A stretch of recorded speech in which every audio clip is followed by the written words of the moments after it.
Bienvenue sur Microsoft TechNet dans cette série Premier pas avec Windows Server 2008 R2. Dans cette e-démonstration, qui est la deuxième partie d'une série de 3 e-démonstrations consacrées à BitLocker to Go, nous allons voir la stratégie de groupe Active Directory utilisée pour configurer en fait BitLocker to Go. Un petit rappel, la série des e-démonstrations Premier pas avec Windows Server 2008 R2 a pour objectif en fait de vous faire découvrir de manière progressive les différentes fonctionnalités nouvelles apportées par Windows Server 2008 R2 couplées à Windows 7 dans le cadre de cette e-démonstration. Le tout en fait au travers de la construction d'une maquette d'évaluation, maquette qui dans cet exemple est relativement simple. On va avoir uniquement deux machines, un serveur Active Directory qui fait donc DC et DNS et une autorité de certification, une PKI. Côté poste client, un poste client Windows 7 entreprise sur lequel je brancherai des périphériques de stockage amovibles.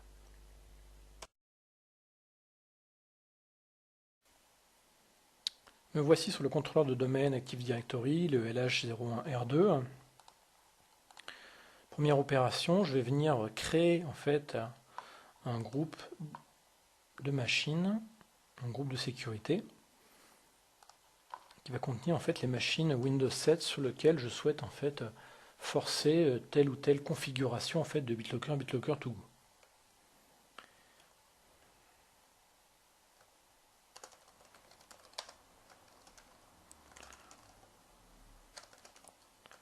On va l'appeler portable BitLocker to Go.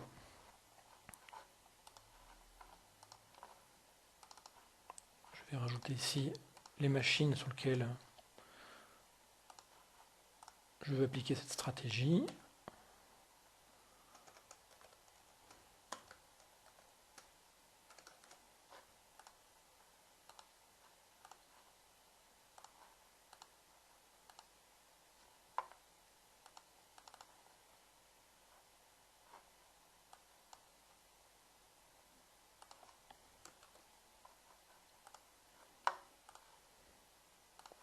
Voilà.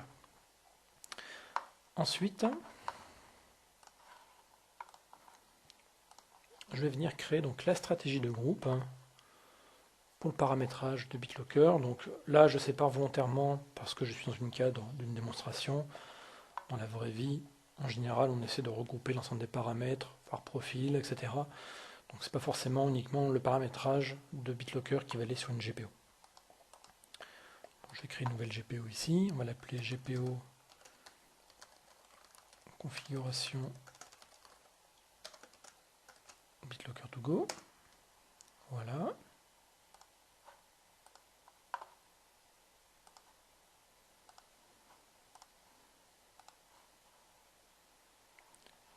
Cette GPO ne va s'appliquer que sur le groupe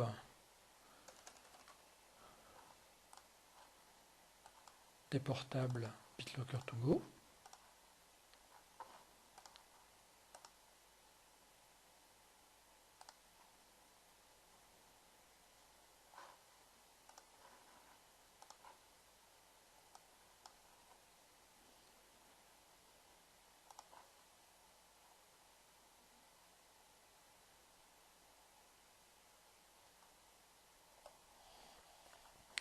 Alors on va aller ici sur Administrative Template, Windows Component, et ici donc on a une zone qui s'appelle BitLocker Drive Encryption.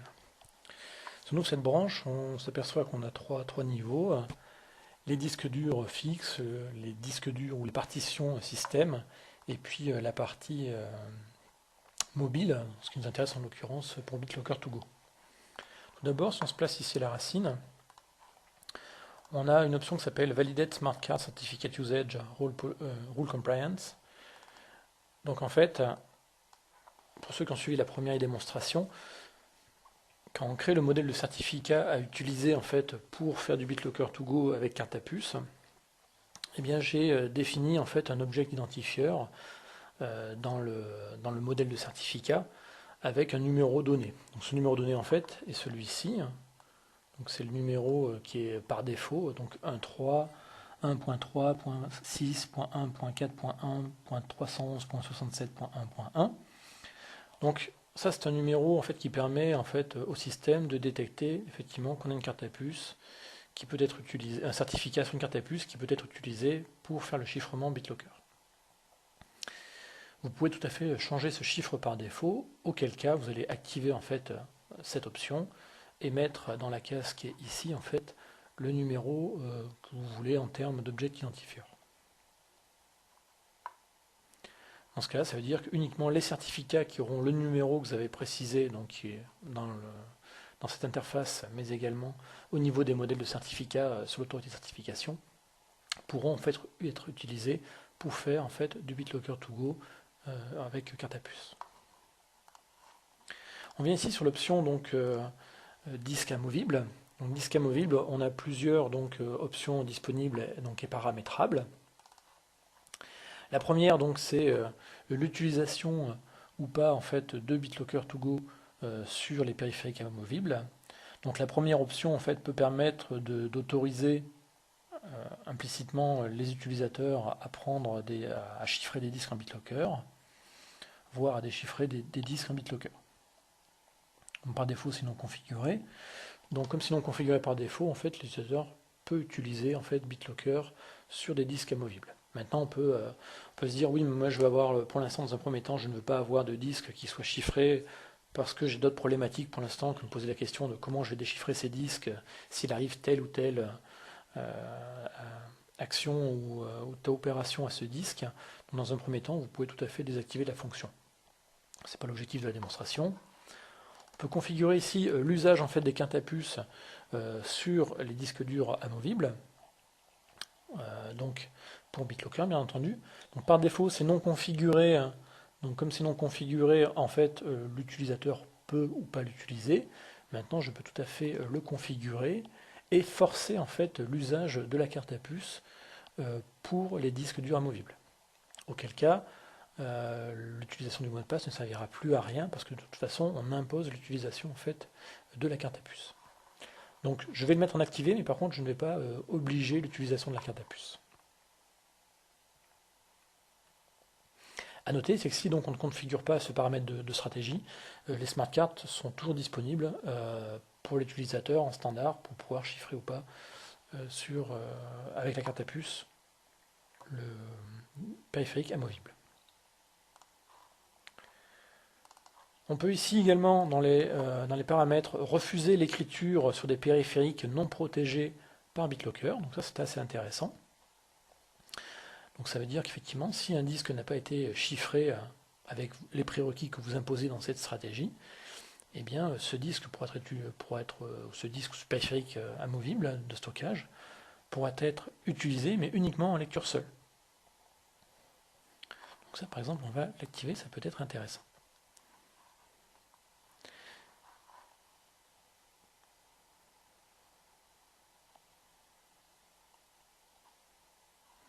De même, ici, on peut choisir en fait de refuser d'écrire sur des périphériques qui ont été configurés pour une autre organisation, auquel cas, en fait, pour définir si un périphérique fait partie ou pas de l'organisation, on peut donner un champ d'identification qui est fourni dans une GPO également.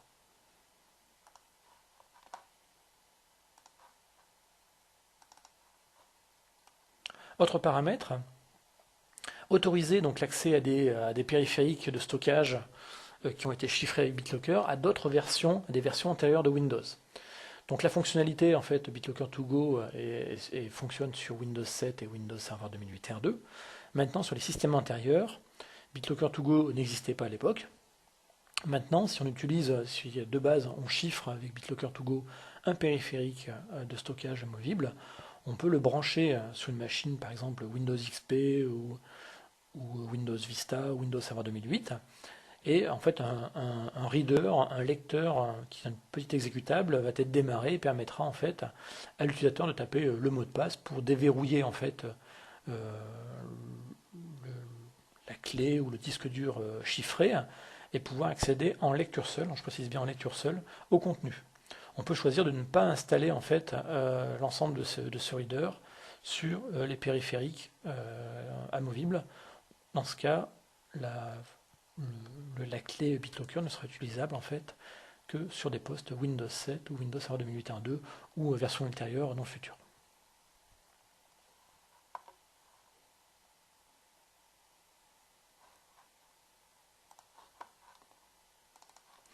Si on utilise les mots de passe pour protéger le contenu dans ces périphériques amovibles, donc mot de passe à la place donc, de l'utilisation du certificat sur une carte à puce, eh bien on peut on peut imposer donc avec le required de la même façon qu'on l'a pour la carte à puce.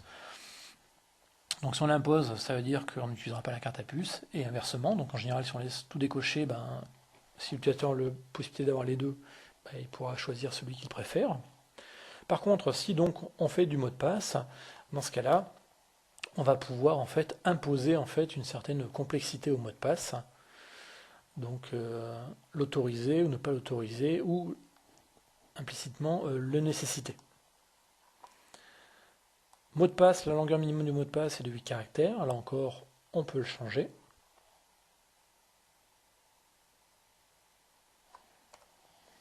A noter, c'est que si vous imposez donc le required passport complexity, automatiquement, ça va s'appuyer en fait sur le paramétrage qu'il y a dans l'Active Directory, donc au niveau de Computer Configuration, Windows Settings, Security Settings, Account Policy, Password Policy. Ça veut dire qu'il faut activer également la complexité au niveau en fait de la stratégie de mot de passe pour AD. Ça veut dire également qu'il va y avoir une tentative de connexion au contrôleur de domaine pour vérifier le niveau de complexité exigé pour pouvoir faire cette opération. Donc attention si vous prenez le required ou le autorisé, la password policy. De plus, si vous paramétrez le FIPS Compliance, dans ce cas-là, vous ne pourrez pas utiliser le mot de passe sur BitLocker to go, il faudra utiliser autre chose, c'est-à-dire en l'occurrence la carte à puce.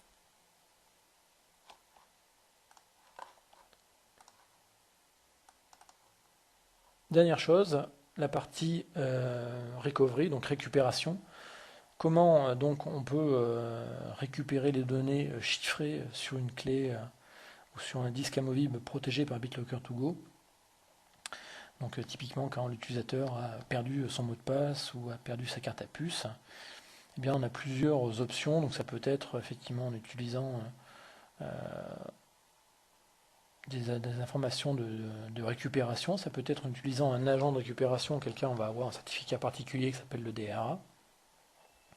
Et puis on peut également stocker la configuration de BitLocker to go directement dans l'Active Directory et le réutiliser pour déchiffrer les fameux paramètres. Voilà. Bon, là j'ai configuré quelques éléments. Donc en gros j'ai autorisé l'usage de la carte à puce. J'ai également interdit d'écrire sur des clés qui ne sont pas des clés qui sont bitlockées. Et dernière chose, j'ai autorisé également l'usage de mots de passe, autorisant la complexité et avec surtout 8 caractères minimum pour la longueur du mot de passe. On va fermer la GPO, on va aller l'appliquer sur le poste client, et puis on va regarder comment il se comporte.